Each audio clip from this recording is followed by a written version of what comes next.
यानंतर राजकीय वर्तुळातून एक मोठी बातमी येते। सत्यजित तांबे आज पारनेर आणि अहमदनगर शहर दौऱ्यावरती आहेत। या दौऱ्यापूर्वी संगमनेर तालुक्यातील खाणगाव देवस्थानचं त्यांनी दर्शन घेतलंय आणि यावेळी नारळ फोडून ते दौऱ्यावरती रवाना झाले।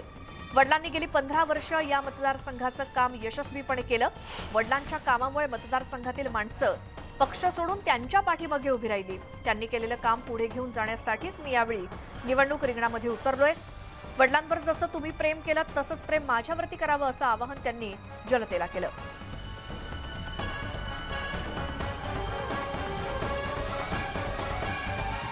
नाशिक पदवीधर मतदारसंघाची निवडणूक 30 तारखेला होत आहे।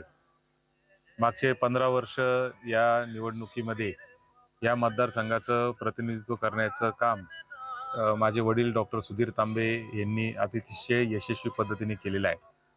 मागच्या 15 वर्षामध्ये धुळे, जळगाव, नंदुरबार, अहमदनगर, नाशिक या 5ही जिल्ह्यांमध्ये म्हणजे अगदी अहिल्याबाई होळकरांचं जन्मगाव चोंडीपासून ते गुजरातची बॉर्डर असलेल्या धडगाव तालुक्यापर्यंत प्रत्येक गावागावामध्ये जाऊन शिक्षण क्षेत्रातील प्रश्न असतील, शिक्षकांचे प्रश्न असतील, बेरोजगारांचे प्रश्न असतील, औद्योगिक क्षेत्रातील लोकांचे प्रश्न असतील, सुशिक्षित बेरोजगार कृषी शेतकरी तरुण शेतकरी यांचे प्रश्न असतील, हे जे पदवीधरांचे जे प्रश्न आहेत ते सोडवण्याचं काम डॉक्टर सुधीर तांबे यांनी अतिशय प्रामाणिकपणे केलं।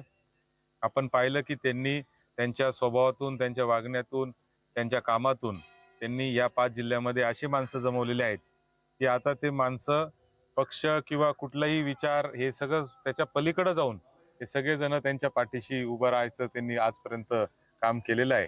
आणि म्हणूनच त्यांच्या या सगळ्या कामाच्या पार्श्वभूमीवर आता ही निवडणूक मध्ये मी रिंगणात उतरलेलो आहे आणि मला निश्चित खात्री आहे की त्यांचं जे काम मागच्या 15 वर्षात त्यांनी जे केलं ते पुढे घेऊन जाण्याचं काम मी यशस्वीपणे करेल। 15 वर्षात त्यांनी या 5 जिल्ह्यातील लोकांशी जो ऋणानुबंध तयार केलेला आहे तो ऋणानुबंध मी तेवढ्याच ताकदीने पुढे घेऊन जाण्याचं काम माझ्या कारकिर्दीमध्ये करेल आणि त्यांच्यावर जसं 3 वेळा प्रेम आपण सगळ्यांनी केलं त्या पद्धतीचंच प्रेम माझ्यावर करावं असं मी आपल्या सगळ्यांना विनंती करतो।